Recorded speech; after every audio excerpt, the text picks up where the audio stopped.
बड़ा अपडेट देते हैं आपको। कुलदीप बिश्नोई ने एक वीडियो जारी किया है। हरियाणा बीजेपी को आईना दिखाया है। रेखा शर्मा को लेकर उन्होंने पलटवार किया और कहा कि कम से कम राज्यसभा सांसद पद की गरिमा तो रखती रेखा शर्मा। वहीं बीजेपी हरियाणा प्रदेश अध्यक्ष को लेकर भी उन्होंने अपनी नाराजगी जाहिर की। हरियाणा में 2 बार बीजेपी की सरकार बनवाई, ये कहना है कुलदीप बिश्नोई का कि उन्होंने हरियाणा में 2 बार बीजेपी की सरकार बनवाई है। आपका यही साथ, आपके मात्र ये आपका ये शब्द मात्र मेरे लिए बहुत छोटे शब्द नहीं है। यह विश्वास है, यह शक्ति है और यह वह आधार है जिस पर हम आज तक अड़े हुए हैं। कुछ नाम समय के साथ बड़े नहीं होते और कुछ नाम समय को महान बना देते हैं। कुछ लोग पद से बड़े होते हैं और कुछ लोग अपने कर्म तो इतने ऊंचे उठ जाते हैं कि पद भी उनके सामने छोटे पड़ जाते हैं। चौधरी भजनलाल जी एक नाम नहीं, एक युग थे। एक ऐसा युग जिसमें संघर्ष था, जिसमें सेवा थी और जिसमें जनता के लिए जीने का संकल्प था। उन्होंने राजनीति नहीं की, उन्होंने जन सेवा की। उन्होंने कभी शोर नहीं किया, लेकिन उनकी आवाज़ आज तक लोगों के लिए गूंजती है, उनका काम गूंजता है। उन्होंने कभी काम का प्रचार नहीं मांगा, लेकिन जनता ने उन्हें समय सम्मान दिया।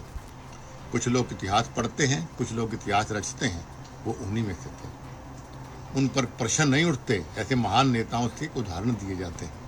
साथियों, मैं आपको यह स्मरण करना चाहता हूँ, इतिहास कोई अफवाह नहीं होती और एक जन नेता की विरासत कोई खिलौना नहीं होता जिसे कोई भी चाहे अपनी सुविधा के अनुसार तोड़ मरोड़ ले। मेरे पिताजी ने अपना संपूर्ण जीवन जनता की सेवा में समर्पित किया।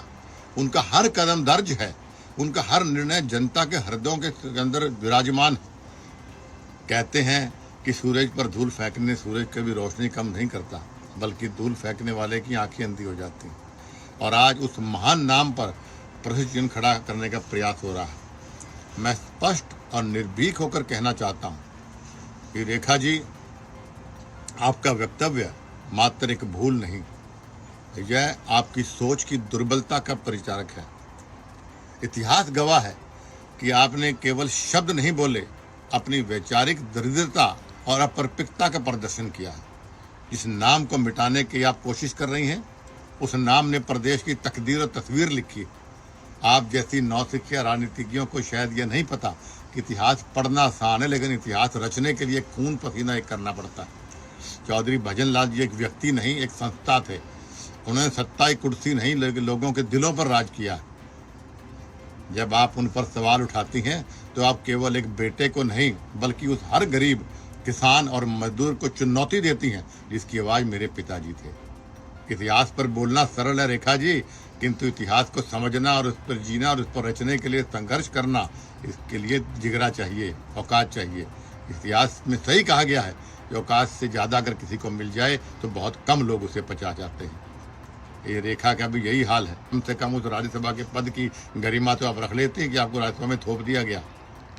यही ऐसी नौसिखिया बात आज प्रदेश के अध्यक्ष ने करी। बड़े खुले शब्द में मैं उस पर निंदा करता हूँ, विरोध करता हूँ इस बात का। एक ऐसा व्यक्ति जिसकी खुद की चलो कोई औकात नहीं, लेकिन आप प्रदेश के अध्यक्ष के रूप में बैठे हो, इसलिए बीजेपी ने आपको चाहे थोपा या बनाया है। चौधरी भजनलाल जी सम्मानित व्यक्ति को के आगे जी या चौधरी लगाना उसकी समझा नहीं आपने।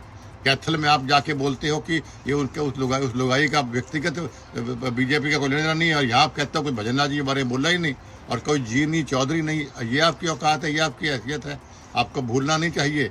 आज आपकी सरकार पर बनी तो कुलदीप बिश्नोई की वजह सरकार सत्ता पर आप पहुंचे थे। 3 बार सरकार आपकी बनी, 3 में से 2 बार सरकार बनाने में कुलदीप बिश्नोई का योगदान है। बीजेपी को जानता कौन था पहले? आपको मेरे गठबंधन की वजह से, मेरी वजह से आपकी सरकार बनी। कम से कम उसका तो आप एहसान रख लेते। और इस बार भी 7.5% वोट हरियाणा प्रदेश में, जो मेरा व्यक्तिगत वोट है चौधरी भजनलाल जी का, वो पूरा का पूरा वोट मैंने आपके ट्रांसफर कराया। मेरा वोट साइलेंट है, वरना तीसरी बार सरकार बन जाती। और चौथी बार सरकार ऐसे घमंड में नहीं बनेगी आपकी।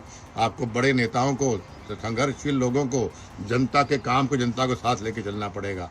इस प्रकार बड़े नेताओं की अगर आप बेइज्जती करेंगे तो जनता की बात को भूलती नहीं, ना हम भूलने देंगे। मैं आपको स्पष्ट शब्दों में कहना चाहता हूं कि मुझे मजबूर मत करिए आप लोग कि मैं कोई ऐसा कदम उठाऊं कि आपको दोबारा अर्श से फर्श पर लेकर आ जाऊं। मैं भारतीय जनता पार्टी का एक अनुशासित सिपाही हूँ, इसलिए आपको ये चुनौती दे रहा हूँ, वरना कदम उठा चुका होता मैं। लेकिन आपको चुनौती दे रहा हूँ और आपको अवगत करवा रहा हूँ कि तुरंत प्रभाव से आप उस रेखा से माफ़ी मंगवाइए और मोहन लाल बड़ोली जी को बोलिए कि चौधरी भजन लाल जी का नाम सम्मान से ले, और जो सही है वो सही बात करे। तुरंत प्रभाव से या तो वो रेखा माफ़ी मांगे और या चौधरी भजन लाल या इसको आप नोटिस जारी करिए, वरना ये मामला यहाँ तक सीमित नहीं रहेगा। और मैं फिर दोहराना चाहता हूँ कि मुझे आप मजबूर मत करिए कि मैं वही पुराना बब्बर शेर हूँ। शेर को आप पिंजरे में रख सकते हैं, लेकिन शेर के नज़दीक जाने के हाथ लगाने की हिम्मत कोई कर सकता नहीं है। कुलदीप बिश्नोई आज भी वही बब्बर शेर है जो पुराने ज़माने के अंदर था।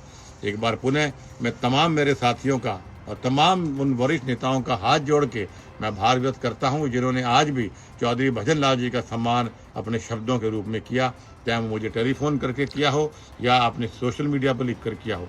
मैं दिल की गहराइयों से सभी का सम्मान करता हूँ। आपका बहुत बहुत धन्यवाद। नमस्कार। आपका यही साथ। महेश कुमार हमारे साथ, हमारे एसोसिएट एडिटर जुड़ गए हैं ज़्यादा जानकारी के साथ। महेश, जिस तरह से कुलदीप बिश्नोई अपनी नाराज़गी को जाहिर कर रहे हैं, ये सिर्फ नाराज़गी नहीं है, ये चुनौती भी है और अपने बयान में वो अपनी टीस भी जाहिर कर रहे हैं। देखिए रंजना, धैर्य की परीक्षा ली गई है भारतीय जनता पार्टी की तरफ से कुलदीप बिश्नोई की, उनके पूरे परिवार की। जिस तरीके से एक चुनावी मंच से बीजेपी की राज्यसभा सांसद रेखा शर्मा की तरफ से स्वर्गीय चौधरी भजन लाल को लेकर एक आपत्तिजनक टिप्पणी की गई, उस टिप्पणी के बाद से ही भजन लाल जो समर्थक हैं पूरे हरियाणा प्रदेश में वो खासे आहत थे। परिवार को काफी चोट इस बयान से पहुंची, लेकिन उम्मीद की जा रही थी कि भारतीय जनता पार्टी कोई इस पे प्रतिक्रिया देगी, भारतीय जनता पार्टी के प्रदेश अध्यक्ष कोई नोटिस जो है रेखा शर्मा को देंगे, कोई अनुशासनात्मक कार्रवाई रेखा शर्मा के खिलाफ की जाएगी। लेकिन ऐसा कुछ भी बीजेपी की तरफ से नहीं किया गया और रेखा शर्मा ने खुद ये बयान दिया कि उन्होंने जो कहा पूरी तरह ठीक कहा और किसी तरह की माफी का कोई जिक्र नहीं है। अगर कानूनी कोई उनके खिलाफ कार्रवाई की जाएगी तो कोर्ट में जवाब दिया जाएगा। इसके बाद बिश्नोई परिवार के जो समर्थक हैं और खासकर बिश्नोई समाज के जो लोग हैं पूरे हरियाणा प्रदेश में एकजुट हुए।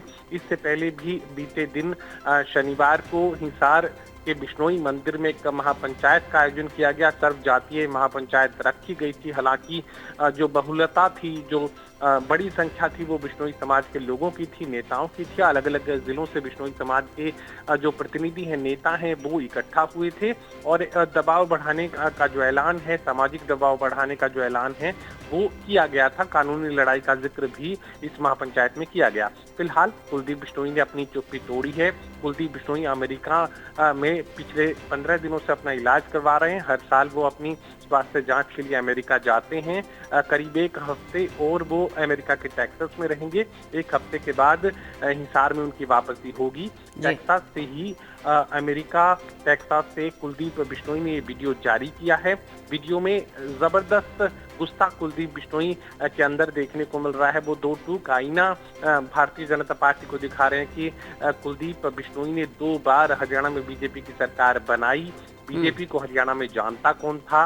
रेखा शर्मा की कोई औकात नहीं, बीजेपी प्रदेशाध्यक्ष की कोई औकात नहीं। उन्होंने ये भी कहा कि आप शेर को पिंजरे में रख सकते हैं, लेकिन शेर को हाथ लगाने की गलती मत करना। कुलदीप बिश्नोई अब भी बब्बर शेर है और भारतीय जनता पार्टी को अर्थ से फर्श पर ला सकता है। उम्मीद वो कर रहे हैं कि कोई अनुशासनात्मक कार्रवाई रेखा शर्मा के खिलाफ की जाए और औकात जो है बताने की कोशिश प्रदेशाध्यक्ष मोहन लाल बड़ोली को भी कुलदीप बिश्नोई ने की है कि भजन लाल को भजन लाल नहीं कहा जा सकता, स्वर्गीय चौधरी भजन लाल के नाम से उनका संबोधन किया जाए, वरना वो ये गलती माफ नहीं करेंगे। चलिए, बहुत बहुत शुक्रिया महेश हमारे साथ जुड़ने के लिए, इस जानकारी के लिए। तो डॉक्टर महेश कुमार हमारे साथ जुड़े हुए थे, जो बता रहे थे कि कुलदीप बिश्नोई की नाराज़गी इतनी बढ़ गई है कि वो सीधे सीधे भारतीय जनता पार्टी को ये चुनौती दे रहे हैं कि बीजेपी या तो रेखा शर्मा के खिलाफ अनुशासनात्मक कार्रवाई करे, अन्यथा वो कोई बड़ा कदम लेने के लिए मजबूर होंगे।